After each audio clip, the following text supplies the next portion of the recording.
하나님이시여 주는 나의 하나님이시로다.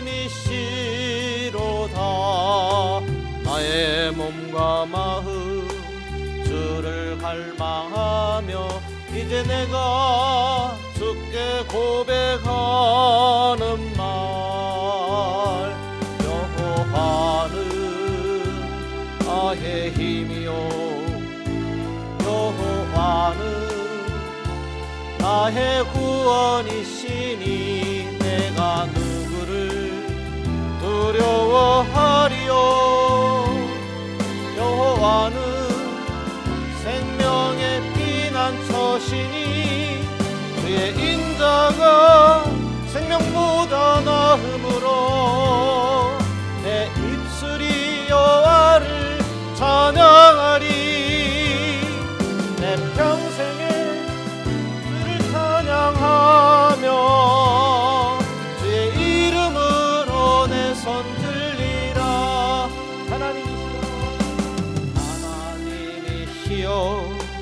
하나님이시여 주는 나의 하나님이시로다.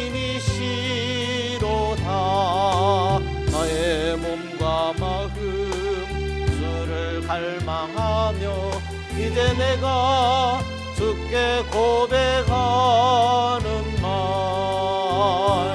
여호와는 나의 힘이요 여호와는 나의 구원이시니 내가 누구를 두려워하리요. 여호와는 생명의 피난처시니 주의 인자가 생명보다 나음으로 내 입술이 여호와를 찬양하리. 내 평생에 주를 찬양하며 주의 이름으로 내 손 들리라. 주의 인자가 생명보다 나음으로 내 입술이 여호와를 찬양하리. 내 평생에 주를 찬양하며 내 손 들리라.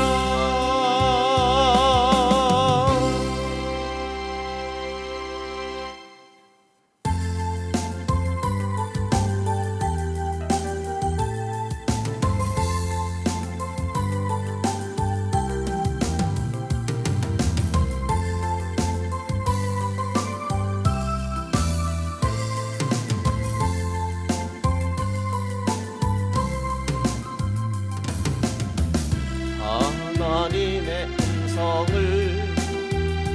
듣고자 기도하며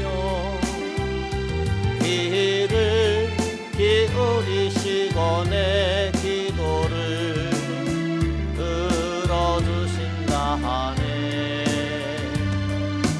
깊은 웅덩이와 수렁에서 끌어주시고 나의 발을 반석이 해세 우시사 나를 튼튼히 하셨네. 새 노래로 부르자 날라라. 하나님께 올릴 찬송을 새 노래로 부르자. 하나님의 사랑을 주를 의지하고 저만한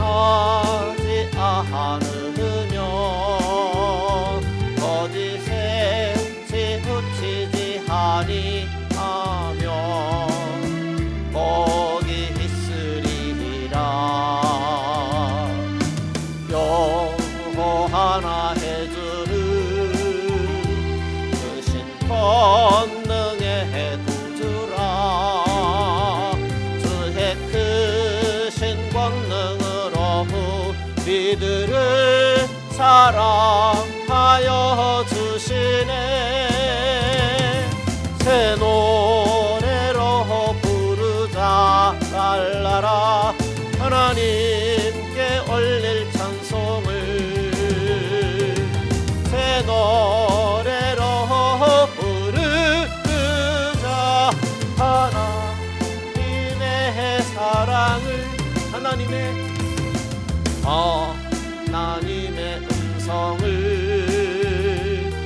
듣고자 기도하며 귀를 기울이시고 내 기도를 들어주신다 하네. 깊은 웅덩이와 수렁에서 끌어주시고 나의 발을 반석 위에 세우시서 나를 튼튼히 하셨네. 새 노래로 부르자 랄라라. 하나님께 올릴 찬송을 새 노래로 부르자. 하나님의 사랑은 주를 의지하고 교만하지 않으면 거짓에 치우치지 아니하면 복이 있으리라. 여호와 해주는 크신 권능의 구주라. 주의 크신 권능으로 우리들을 사랑하여 주시네. 새 노래로 부르자 랄라라. 하나님께 올릴 찬송을 새 노래로 부르자. 하나님의 사랑을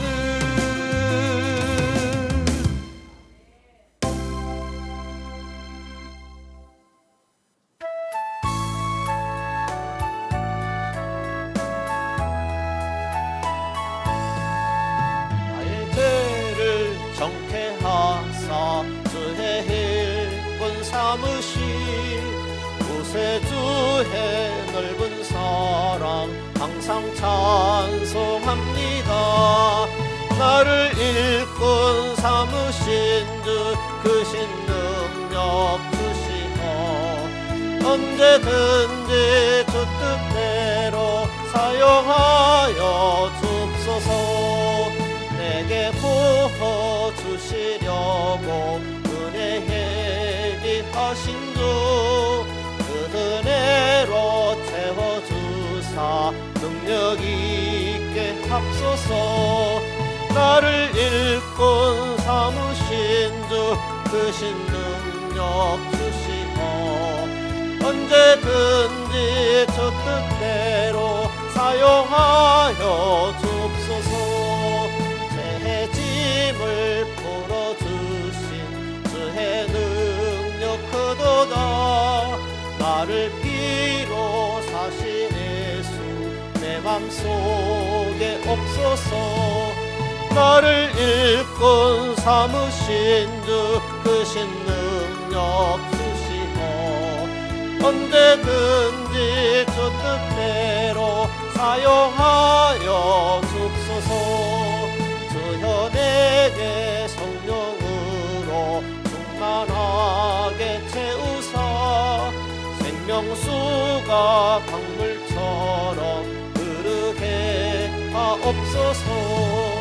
나를 일꾼 삼으신 주 크신 능력 주시고 언제든지 그 뜻대로 사용하여 줍소서.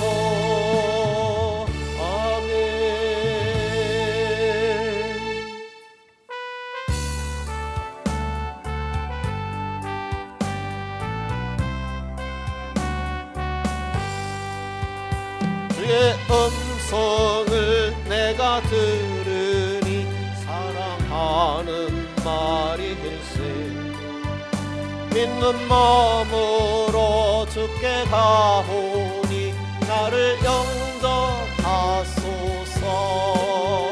내가 매일 십자가 앞에 더 가까이 가오니 그새 주의 흘린 보배 피로써 나를 정케 하소서. 주여 넓으신 은혜 베푸사 나를 받아주시고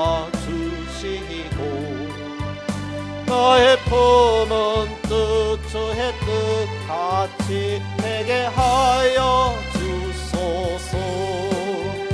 내가 매일 십자가 앞에 더 가까이 가오니 그새 주의 흘린 보배 피로써 나를 정케 하소서. 주의 보좌로 나아갈 때에 어찌 아니 기쁠까. 주의 얼굴을 항상 배우니 더욱 친근합니다. 내가 매일 십자가 앞에 더 가까이 가오니 그새 주의 흘린 보배 피로써 나를 정케 하소서. 우리 구주의 넓은 사랑을 증량할 자 없으며 주가 주시는 참된 기쁨도 헤아릴 수 없도다. 내가 매일 십자가 앞에 더 가까이 가오니 그새 주의 흘린 보배 피로써 나를 정케 하소서.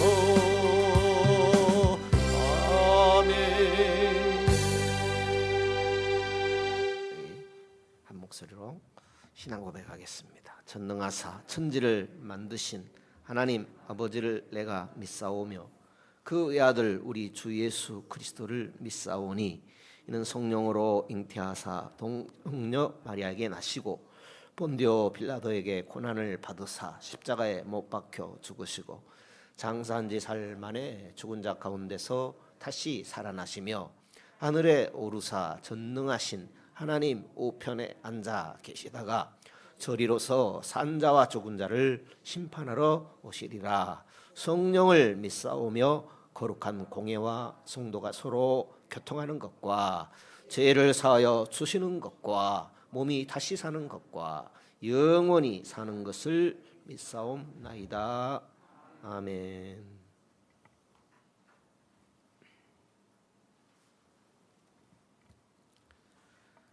이사야서 보실까요? 이사야서 43장입니다.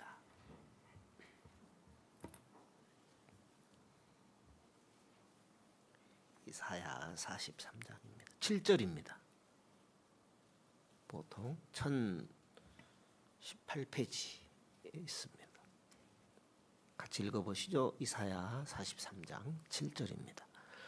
무릇 내 이름으로 일컫는 자 곧 내가 내 영광을 위하여 창조한 자를 오게 하라. 그들을 내가 지었고 만들었느니라. 아멘. 하나님의 영광을 위해서 창조했다.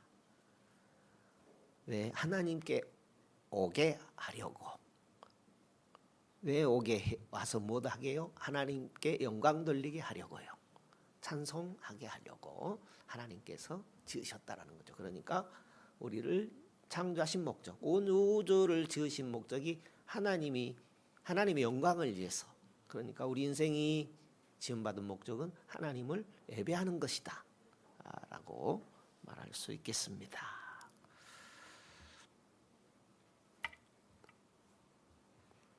21절에도 기록되어 있죠. 이 백성은 내가 나를 위하여 지었나니 나의 찬송을 부르게 하려 함이니라. 아담의 범죄로 모든 인생들이 하나님과 이별 상태에 처하게 됐죠. 주 예수 그리스도의 보배로운 피로 우리를 다시 예수 믿게 하시고 구원해 주신 것은 역시 하나님을 예배하도록 함입니다. 예수 없으면 하나님을 예배할 수가 없어요. 하나님께 나아갈 수도 없고 그분을 예배할 수도 없고 영원히 하나님과 이별 상태에 있을 수밖에 없죠. 오직 예수 이름으로 하나님께 나가고 하나님께 영광 돌리고 하나님을 마음껏 예배할 수 있게 되었습니다. 예수님께서는 이렇게 말했죠. 마태복음 5장에 보면 13절에 너희는 세상의 빛이라, 너희는 세상의 소금이라, 너희는 세상의 빛이라 그랬습니다. 13절이죠. 마태복음 5장 13절에 보면 너희는 세상의 소금이니 소금이 만일 그 맛을 잃으면 무엇으로 짜게 하리요? 후에는 아무 쓸데 없어 다만 밖에 버리어 사람에게 밟힐 뿐이니라. 너희는 세상의 빛이라. 산에 있는 동네가 숨기우지 못할 것이요 사람이 등불을 켜서 말 아래 두지 아니하고 등경 위에 두나니 이러므로 집안 모든 사람에게 빛이 느니라. 이같이 너희 빛을 사람 앞에 비치게 하여 저희로 너희 착한 행실을 보고 하늘에 계신 너희 아버지께 영광을 돌리게 하라. 빛을 비치라라는 것은 하나님의 정의가 강물같이 흐르게 하라라는 거죠. 하나님이 살아계신 것을 사람들로 알게 하여서 그 빛을 보게 하라는 거죠. 그죠? 하나님은 눈에 보이지 않잖아요. 우리가 주님의 믿기 때문에 주일날 성경책 들고 교회 가지요. 그러나 그것으로는 사람들에게 감동이 안 돼요. 그것으로는 부족해요. 하나님을 예배한다 했을 때에 착한 행실을 보고 너희 하늘에 계신 너희 아버지께 영광을 돌리게 하라 그랬잖아요. 그러니까 우리의 예배라는 것은 성전 안에서만 예배가 아니고 진짜 예배는 우리의 착한 행실. 착한 행실은 뭐예요? 하나님은 하나님이고 우리는 하나님을 예배하는 자라는 거죠. 그걸 하나님께서는 착한 행실이라고 한 거예요. 창조주 하나님은 영광을 받으시고 그 하나님께 영광을 돌리는 것이 착한 행실입니다. 그래서 하나님 아버지께 영광을 돌리게 하라. 우리만 하나님께 영광 돌리는 게 아니라 우리의 착한 행실을 보고 다른 사람들도 하나님을 예배하는 자 되도록 하라라는 것입니다. 그러니까 예배의 문제를 또 여기서도 말씀하고 있습니다.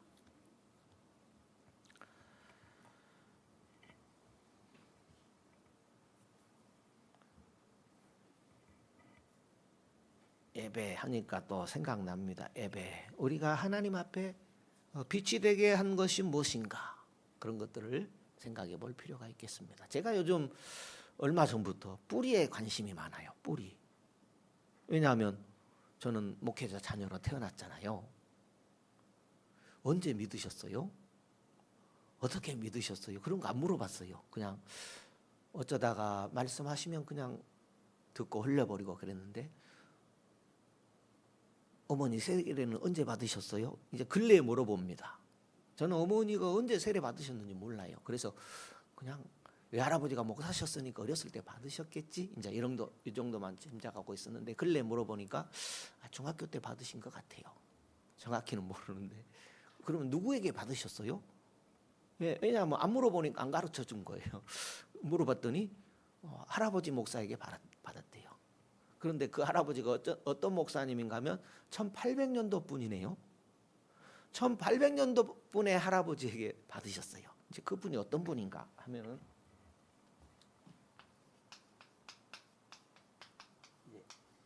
이분에게 세례를 받으셨어요. 네. 중학교 때 받으신 것 같아요. 그러면 이분이 어떤 분이시냐? 우리 교단 설립자입니다. 설립자. 그러니까 어머니를 따라가다 보니까 뿌리를 알게 돼요. 뿌리.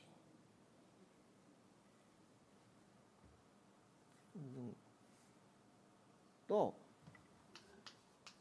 저번에도 말씀 박기님 우리 교단 설립자고요. 광주를 중심으로 이분들이 조금 더 말씀드리면 이제 오순절 교회가 광주에서 또 순천에서 여수에서 목포에서 이렇게 중심이 돼서 시작이 됩니다. 그런데 그 전에 시작하게 한 분들이 있어요. 시작하신 분들이. 그분들이 어디서 오느냐? 일본에서 옵니다. 일본에 이꼬마 신학이라고 있어요. 이꼬마. 일본 말입니다. 이꼬마 신학. 그런데 그 1회 졸업생이 곽봉조라는 목사님이에요.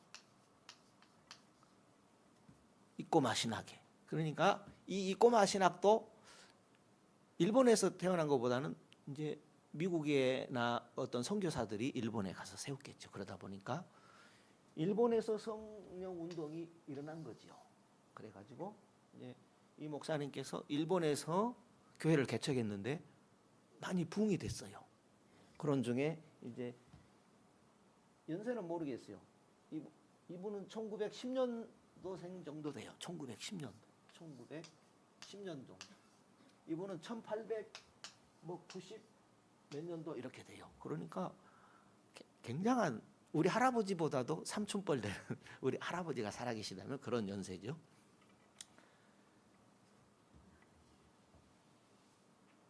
그런데 이분들이 다 우리 교단 설립자가 되는 것이죠. 왜냐하면 이제 오순절 운동, 성령 운동이라고 그래요. 더 쉽게 말하면 방언으로 기도하는 운동입니다. 그래서 신유의 은사가 나타나고 각종 은사도 나타나는 그런 교단인데요. 이제 그러다 보니까 미국에서 이 소식을 알고 미국에서 선교사들을 보내 가지고 이제 태어난 교단이 우리 교단입니다. 여의도 순복음 교회를 비도를 해서 오늘날까지 이렇게 발전 부흥하게 되는데 그 시작이 어디냐? 광주 호남 지역을 중심으로 해서 시작이 된 거예요. 그런데 이제 여기 제가 뿌리를 요즘 관심을 갖는다 그랬잖아요. 그래서 어머니에게 언뜻 들은 얘기가 이런 할아버지를 틈에서 잘하셨다는 그런 말씀을 들었어요. 그래서 어머니께 이렇게 물어보게 되니까 이런 분들 사이에서 자라나신 거예요. 어머니가 10살, 5살, 5살 때부터 자라나신 거예요. 그러니까 대단한 사모님을 모시고 계신 것입니다. 여러분은 잘 모르시죠? 피부적으로 안 느껴지시죠?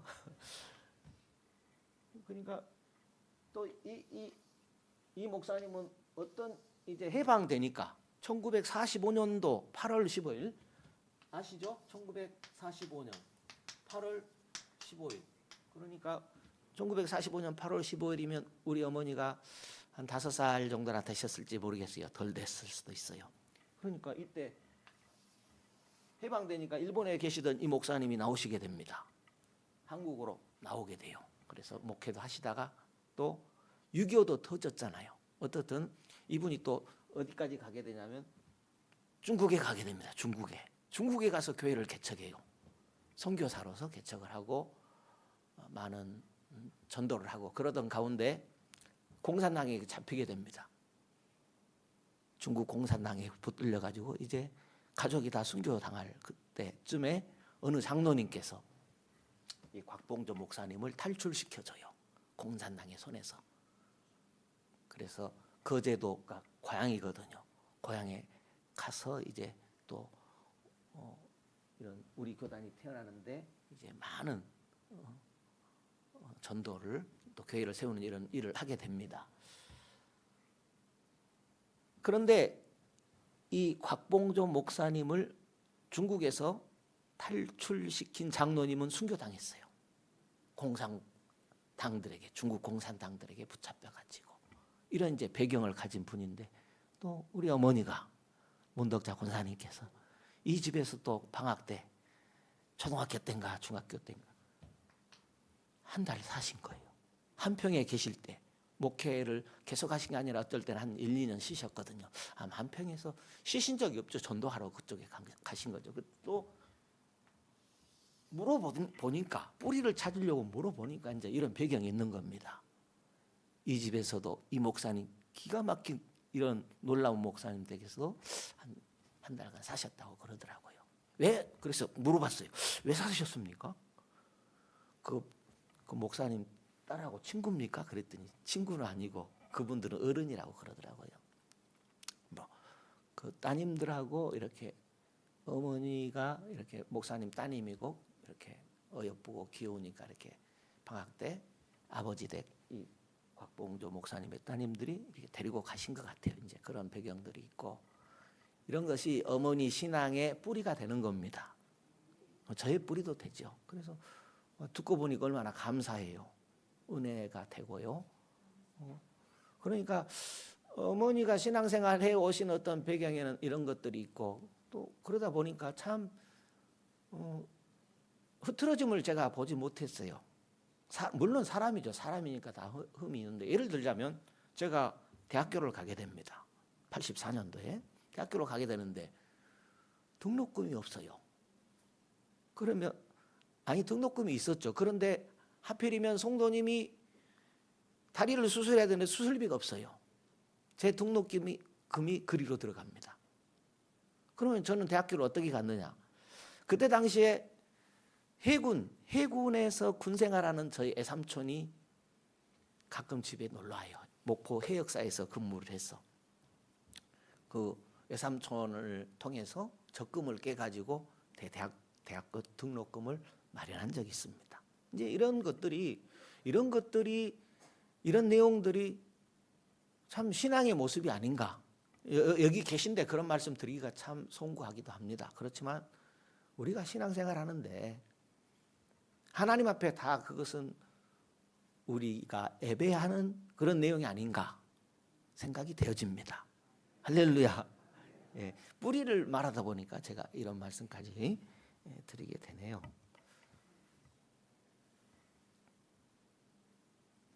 또 뿌리 하니까 우리 교단의 정체성. 저는 신학을 장로교에서 했어요. 장로교에서 했지만 그러나 내가 이 순복음교회에 있는 이유는 뭘까? 이제 그런 생각도 하게 됩니다. 그것은 제가 장로에 갔더니 이제 저를 오늘 이러다 설교 못 하겠는데 저를 대하는 그 면접하시는 그 학교 교장 선생님이 펜타코스테 그래요. 순복음교회 출신이라니까. 왜냐하면 아버지가 순복음교회에서 목사했는데 왜 장로교 신학교를 왔느냐 그래요. 그래서 하면서 그 목사님께서 펜타코스테 그래요. 그것은 뭐냐면은 방언이란 말이에요. 방언 운동한다라는 거죠. 그러니까 순복음 신앙의 정체성은 방언하는 것이 정체예요. 그래서 그렇게 묻길래 그 목사님께서 묻길래 예 이렇게 말씀하고 말았어요. 어떻든 나는 거기서 신학을 공부했고 또 졸업했는데 신학을 졸업한다고 뭐 합니까? 그죠? 아무것도 몰라요. 그리고 제가 지금 34년째 했습니다. 92년도에 교육전도사 해동교에서 임명을 받고 어쩌다 보니까 34년을 했고 지금까지 내년 1월이면 35년째 들어갑니다. 그러면 내가 뭐 아는 거 있느냐? 없어요. 이제 30년 이렇게 넘어가니까 조금 알겠다. 내가 복음을 전한 게 아니라 율법을 전했네.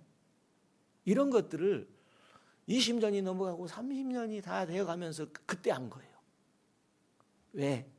내 머리로 공부하니까 그거밖에 안 되는 겁니다. 내 실력으로 공부하니까 그거밖에 안 되는 겁니다. 그래서 하나님께 자꾸 묻고 기도하고 주님의 은혜로 살아야 되는데 목회한다고 하면서 정리가 잘 안 되는 거예요. 성도님들에게 뭘 전해야 될까? 물론 이제 성경 갖고 뭘 전해야 되는지는 있죠. 그렇지만 그게 전달되어지는 것이 성령으로 되어져야 되는데 내가 율법을 전하고 있지 않았는가 이런 것을 언젠가는 알게 됩니다. 물론 그것도 내 스스로 알게 되는 것은 아니고 어떤 목사님을 통해서 알게 되는데요. 어떻든 그렇습니다. 제가 뭘 말씀드리려고 하느냐? 우리의 뿌리는 방언이다. 그래서 저도 할 때는 좀 한 것 같습니다만은 근래는 않잖아요. 그래서 마음에는 생각을 항상 하고 있었어요. 다시 방언 기도를 해야 되는구나. 이제 이런 도전을 다시 받게 됩니다. 할렐루야. 예. 우리 교단의 정체성은 이거예요. 교단의 정체성을 좀 살릴 필요도 있겠다. 이런 도전과 생각을 갖게 됩니다. 왜 그렇습니까? 기도하기 좋잖아요. 방언하면. 보통 저도 뭐 기도하려고 하면은 뭐 1, 2분 하면 할 말 없어요. 이 강대성 올라가서 한 말 또 하고 한 생각 또 하고 우리 함께 모여서 방언 기도하면 얼마나 좋습니까? 또 우리 정체성이 방언하는 거니까. 못해도 괜찮아요. 옆에 사람 하는 거 따라서 하면 그냥 되는 거예요. 예. 뿌리 하다 보니까 이제 이런 말씀까지 드렸습니다.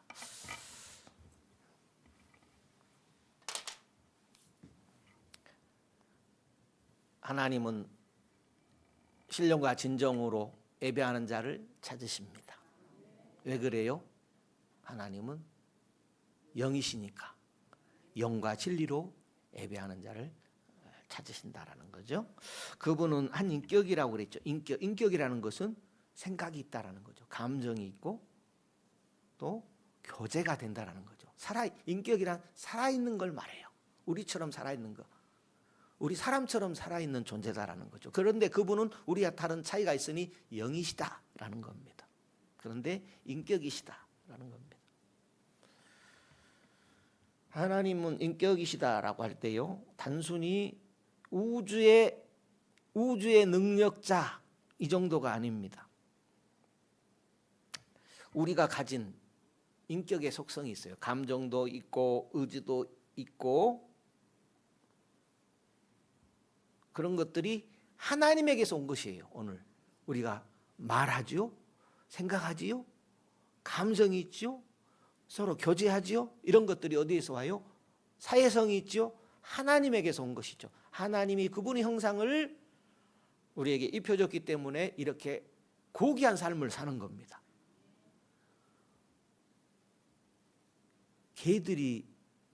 동물들이 우리처럼 이렇게 머리가 하나님 닮은 우리 인간들처럼 머리가 뛰어나가지고 온 세상이 이렇게 뭐 비행기를 만들고 배를 만들고 돌아다니면서 이렇게 멋있게 아름답게 살겠어요? 우주에다가 우주선을 쏘아 올리며 달에도 갔다 오고 그런 삶을 살 수 있겠어요? 못해요. 그렇게 되지 않는 겁니다. 이렇게 우리는 하나님이 한 인격이심을 알아요. 하나님이 알게 했기 때문에 우리가 알아요. 하나님은 이렇게 그분의 형상대로 만드신 우리처럼 생각하시고 또 행동하시고 느끼시고 말씀하시고 소통하시는 하나님이시다라는 거예요. 지금 우리가 예배라는 큰 주제입니다. 예배라는 큰 주제인데 이제 하나님을 예배해야 된다. 예배가 그토록 중요하다. 우리를 지으신 목적이 예배하도록 지으셨다. 죄로 인해서 하나님과 영원히 이별할 수밖에 없는 존재 되었지만은 예수 그리스도의 보혈로 구원해 주시기까지 하면서 우리를 이렇게 구원하신 것은 하나님을 예배하도록 하기 위함이다. 이것까지는 알아요. 그런데 우리가 더 알아야 할 것은 무엇인가 하면 하나님은 어떤 분이시다라는 것을 더 알아야 돼요. 계속 알아야 돼요. 마음에 새기며 살아야 돼요. 나에게 어떤 일을 행하셨고 또 지금도 어떤 일을 행하시는 하나님이신가라는 것을 알아야 돼요. 알수록 하나님을 예배할 거예요. 모를수록 하나님께 대한 그 예배는 약해질 수 있어요. 그래서 하나님 알기를 힘써야 암만큼 예배할 수 있죠.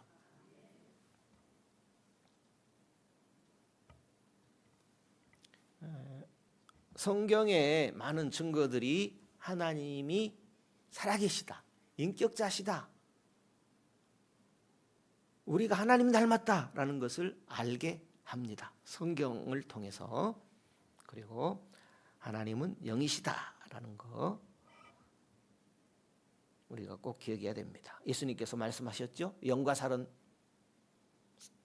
영은 살과 뼈가 없다 그랬습니다. 하나님은 영이시다 그랬어요. 육신의 형상으로 하나님을 제한시킬 수 없어요. 그래서 하나님 형상을 만들면 안 돼요. 눈에 보이는 것으로 하나님을 표현할 수가 없어요. 그래서 장로교에서는 십자가도 달지 않아요. 형상으로 예수님의 십자가를 다 표현할 수 없기 때문에 안다는 거예요. 상징적으로 달하는 것이죠. 물론 상징적으로 달하는 것인데 하나님은 영원 무궁하신 존재로 경배받아야 합니다. 영원하시고 무궁하신, 영원 무궁하신 그런 존재입니다. 그 무엇도 하나님과 비교할 수 없지요. 시편 아닙니다. 이사야 40장. 이사야 40장에 그 무엇과도 비교할 수 없는 하나님을 이사야 선지자가 소개하고 있죠. 이사야 40장 보면 18절입니다. 이사야 40장에 18절입니다.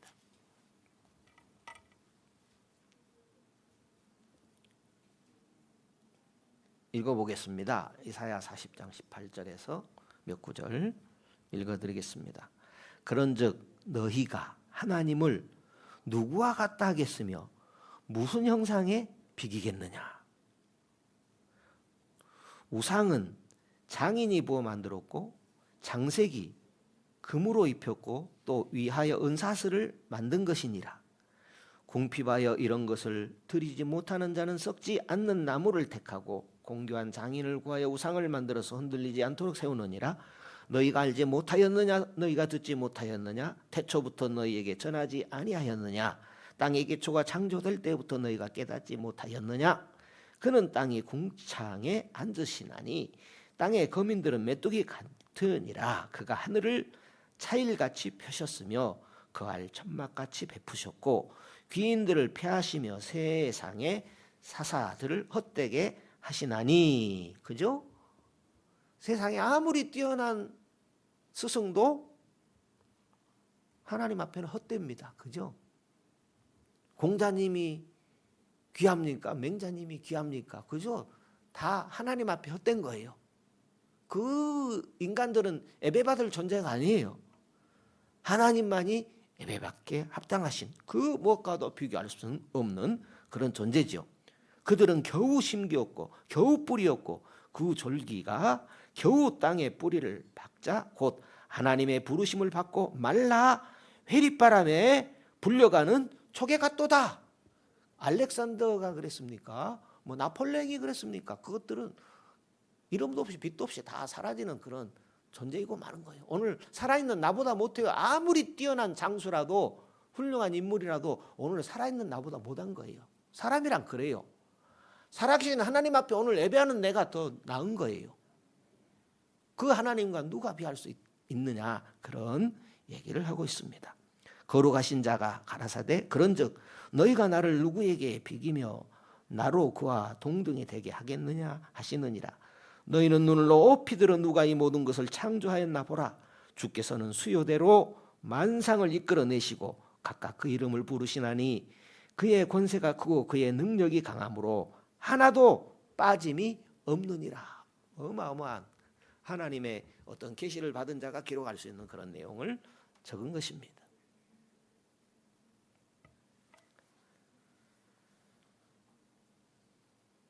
하나님은 영이 아닌, 하나님을 영이 아닌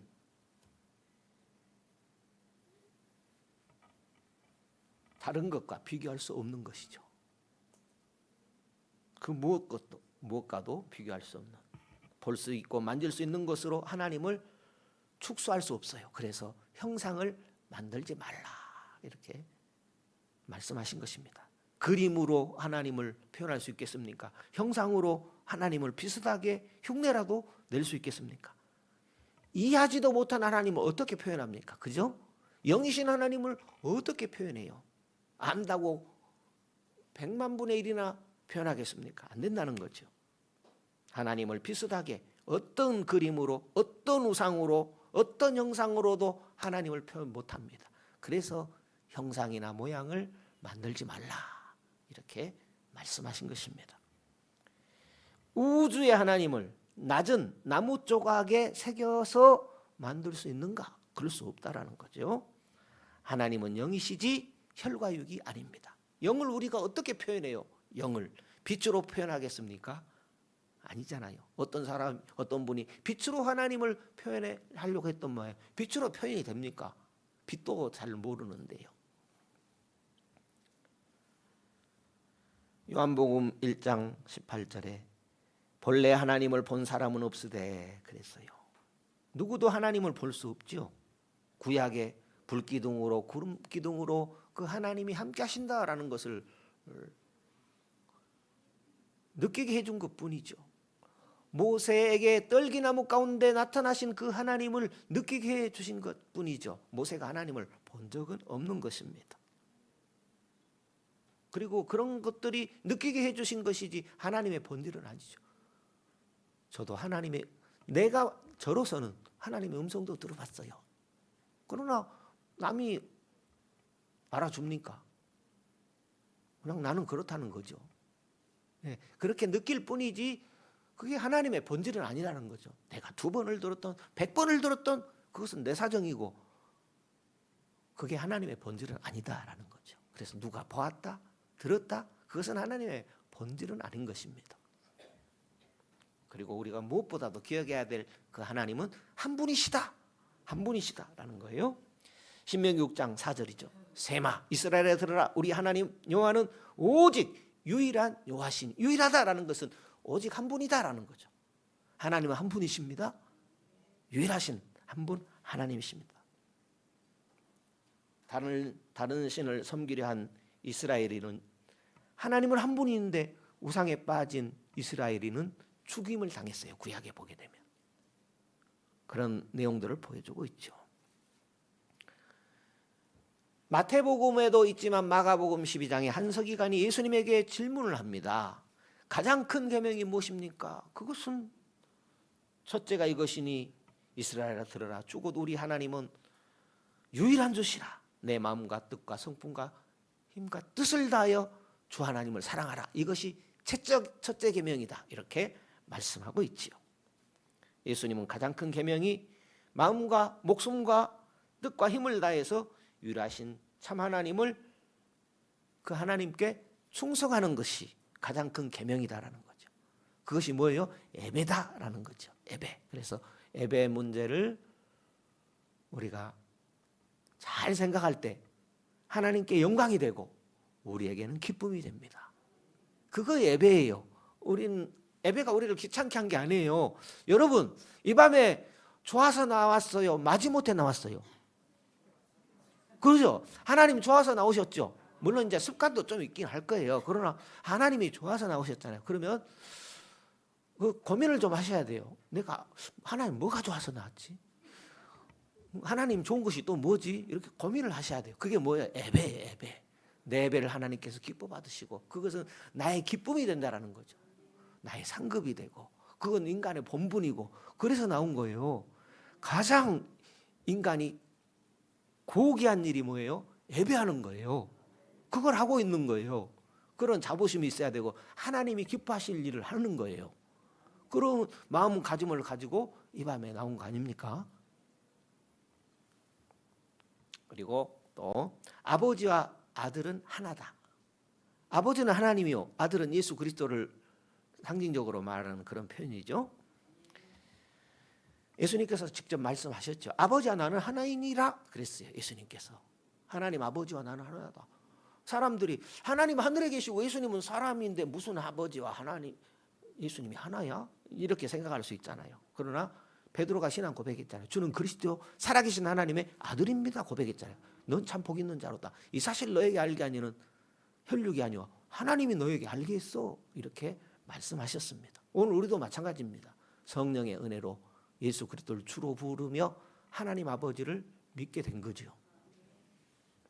바울이 말합니다. 고린도전서에 성부와 성자의 하나됨을 말하고 있죠. 하나일 뿐만 아니라 그분은 동등하시다. 아니 그러면 동등하면 그거 둘 아닌가 이런 생각할 수 있잖아요. 그러나 이것은 삼위일체를 의미하는 겁니다. 하나님에게서부터 영원히 나오신 분이 성자 예수예요. 토마스 아퀴나스라는 분이 그렇게 설명을 했어요. 그 설명도 그나마 뛰어난 설명이에요. 설명이 안 돼요. 삼위일체는 설명이 안 됩니다. 토마스 아퀴나스 이야기가 나와서 말씀을 더 드리면, 이분은 뛰어난 그 신학자인데요.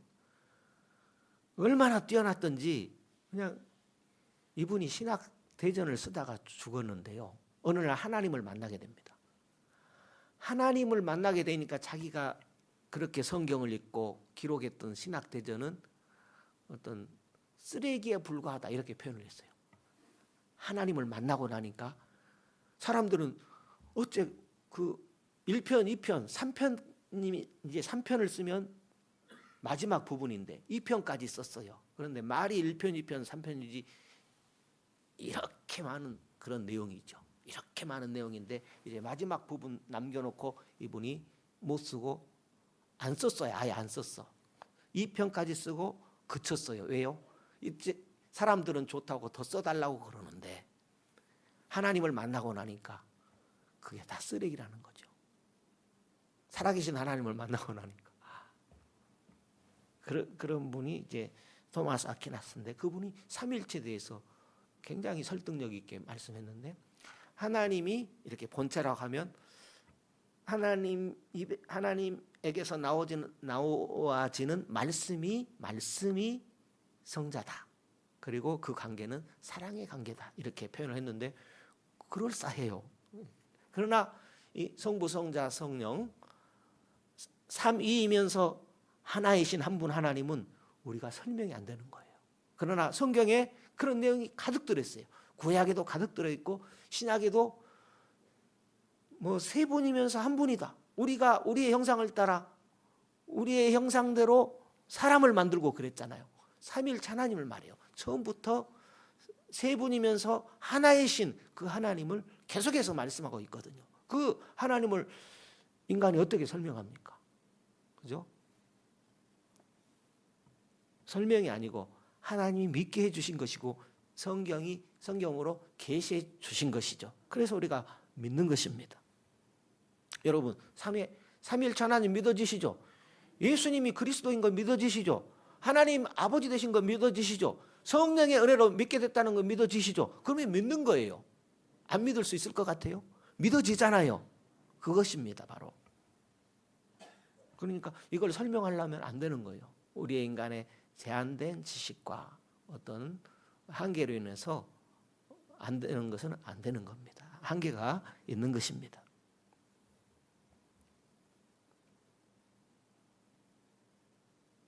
고린도 전서에 보면 방금 말씀드렸는데 성부 성자의 하나됨과 동등성을 사도 바울이 말하는데,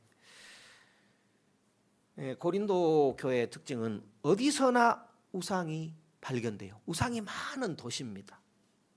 그 우상을 섬기는 자들은요, 이제 우상 숭배하고 나서 그 음식을 제사장들이 보통 그 음식에 남은 부분들을 차지하게 되는데 그걸 시장에 가져다 팔았나 봐요.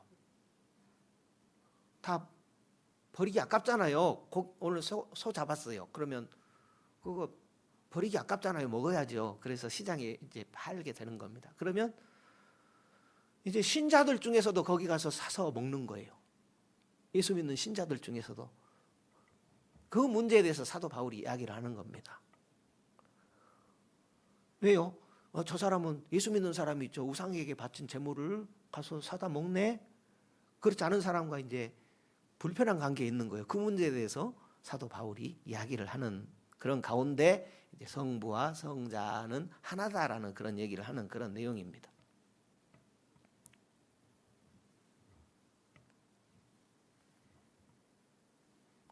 고린도전서 8장에 보게 되면 그 문제에 대한 해결 이야기가 기록되어 있는데요. 우리 우상은 아무것도 아니다라는 거죠. 그래서 아무것도 아닌 것에 바쳐진 그것도 아무것도 아니다, 이런 식으로 표현을 합니다. 그렇지만 신앙이 약한 자들, 그것 때문에 신앙을 잘 받아들이지 못한 자들을 생각해서는 좀 참아도 괜찮겠다. 이제 이런 내용들이 있습니다. 그러니까 음식이니까 사 먹어도 된다라는 거예요. 왜요? 싸잖아요. 상점에서 그냥 파는 음식보다는 우상에게 뭐 제사했다 할까요? 예, 그런 것들을 싸게 파는 거죠, 시장에서. 그러니까 신자임에도 불구하고 여러분 같은 값이면 같은 맛이면은 싼 거 싸게 사요, 비싸게 사요? 싸게 산 게 좋죠. 그러니까 신자임에도 불구하고 저 싼 고기 있으니까 가서 싸게 사 먹는 겁니다. 그 문제에 대해서 사도 바울은 똑같은 고기인데 믿음으로 먹어라 이렇게 말씀하고 있는 것입니다.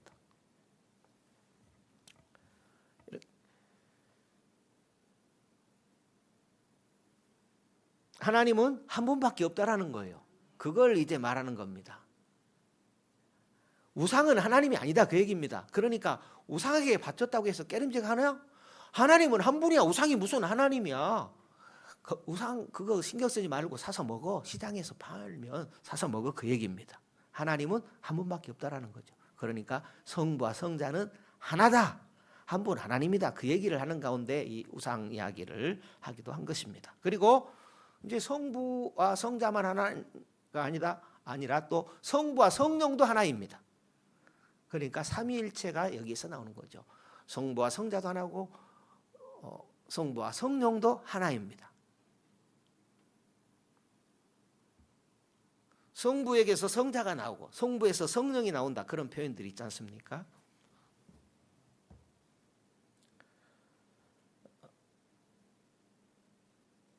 성령님도 하나님이시기에 베드로가 아나니아에게 하는 말이 있습니다. 사도행전 5장에 보면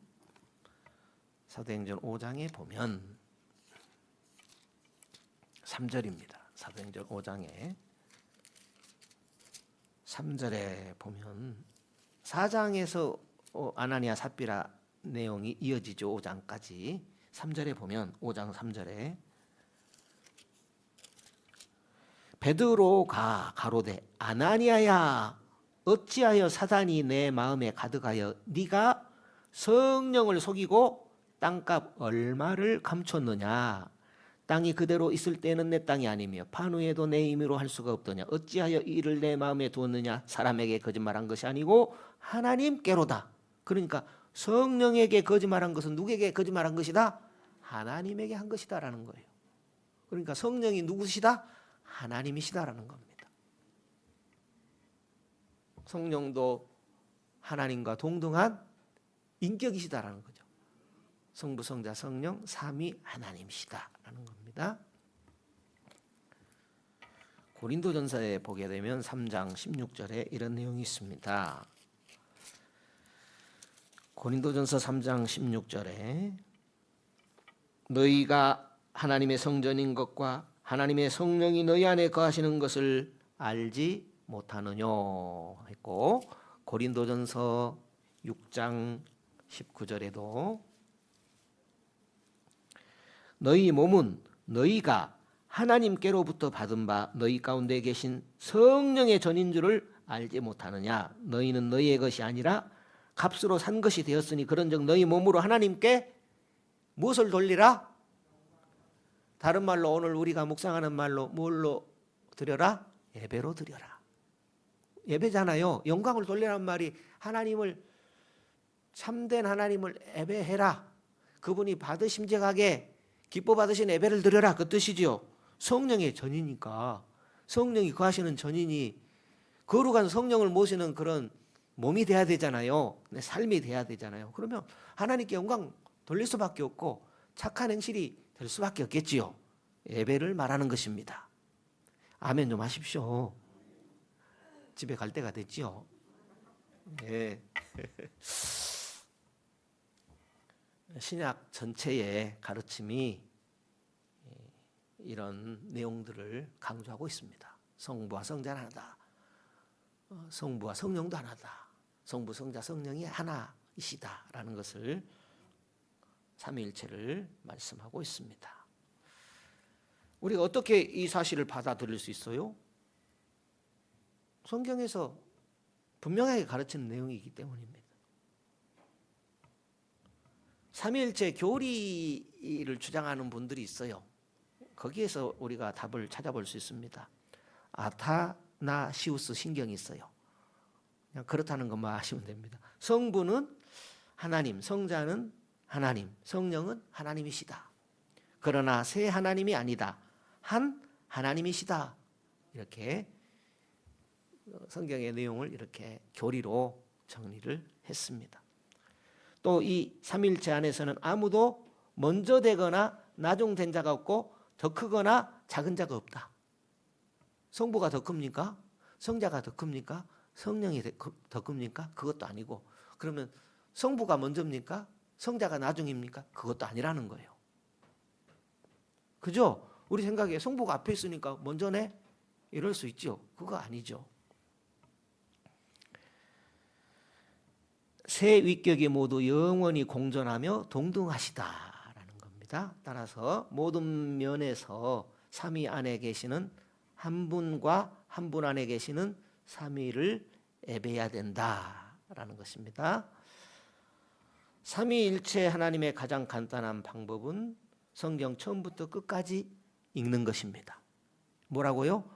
삼위일체 하나님을 가장 이해하기 쉽게 하는 방법은 성경 처음부터 끝까지 읽는 것이다. 예, 그러니까 이해하려고 하지 마시고 하나님 뜻대로 말씀을 가까이 하십시오. 그러면 삼위일체의 문제는 자연스럽게 해결이 되어집니다. 창세기 1장에 하나님을 나타내지요. 엘로힘 그랬어요. 그런데 그게 복수로 번역할 수도 있어요. 삼위일체 하나님, 우리가 우리의 형상을 따라 우리의 형상대로 사람을 만들고 그랬거든요. 그렇지만 하나님은 한 분이시기에 또 하나님이라고 표현을 한 것입니다. 또 모세에게 주셔가지고 제사장들로 사용하게 한 구약의 축도가 있어요. 그게 여호와는 내게 복을 주시고 너를 지키시기를 원하며, 여호와는 그 얼굴을 내게 비치사 은혜 베푸시기를 원하며, 여호와는 그 얼굴을 내게로 향하여 드사 평강 주시길 원하노라. 이 여호와로 되어 있지만은 성부, 성자, 성령을 가리킵니다.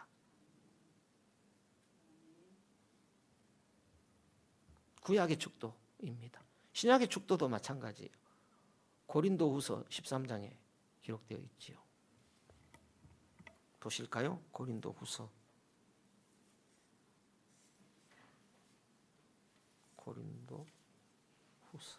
13장입니다. 13절이죠. 주 예수 그리스도의 은혜와 하나님의 사랑과 성령의 교통하심이 너희 무리와 함께 있을지어다. 성부, 성자, 성령 기록되어 있잖아요. 근데 한 분 하나님이잖아요. 이 하나님 따로 저 하나님 따로 그게 아니라 한 분 하나님이잖아요. 성부, 삼위일체 하나님이시다라는 것입니다.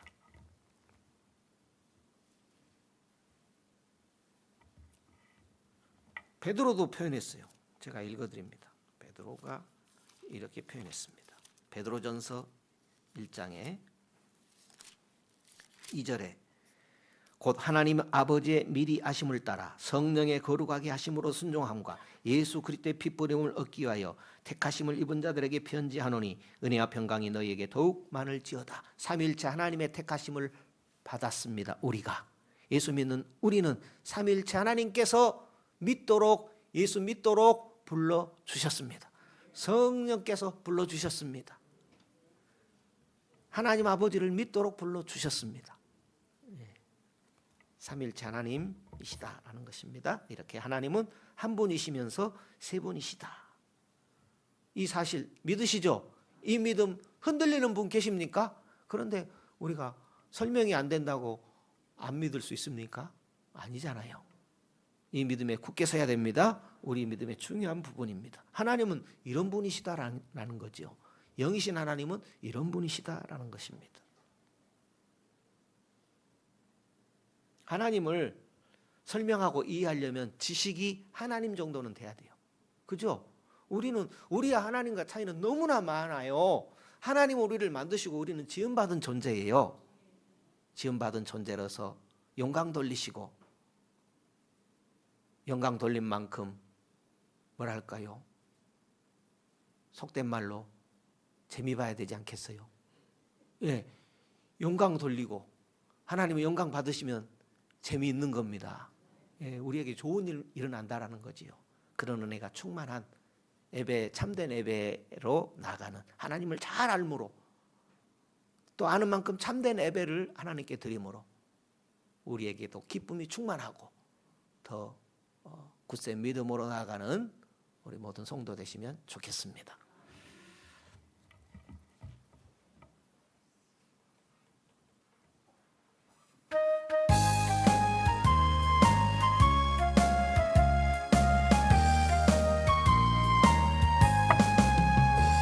내가 매일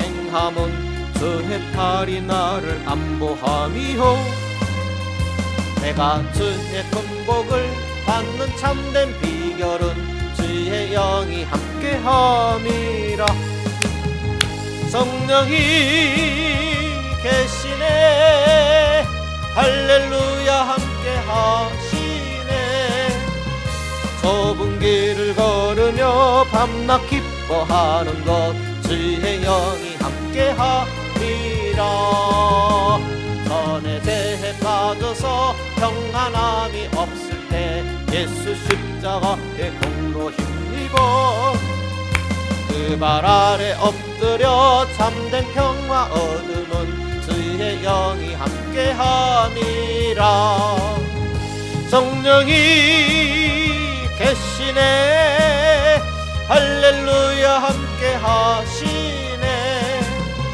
좁은 길을 걸으며 밤낮 기뻐하는 것 주의 영이 함께함이라 나와 동행하시고 모든 염려 아시니 나는 숲의 새와 같이 기쁘다 내가 기쁜 마음으로 주의 뜻을 행함은 주의 영이 함께함이라 성령이 계시네 할렐루야 함께하시네 좁은 길을 걸으며 밤낮 기뻐하는 것 주의 영이 함께함이라 세상 모든 정욕과 나의 모든 욕망은 십자가에 이미 못을 박았네 어두운 밤이 지나고 무거운 짐 벗으니 주의 영이 함께함이라 성령이 계시네 할렐루야 함께하시네 좁은 길을 걸으며 밤낮 기뻐하는 것 주의 영이 함께함이라 주님을 은혜 고맙고 감사합니다. 이 밤에도 우리를 사랑해 주심으로 우리들의 발걸음을 하나님 앞으로 인도해 주셨습니다.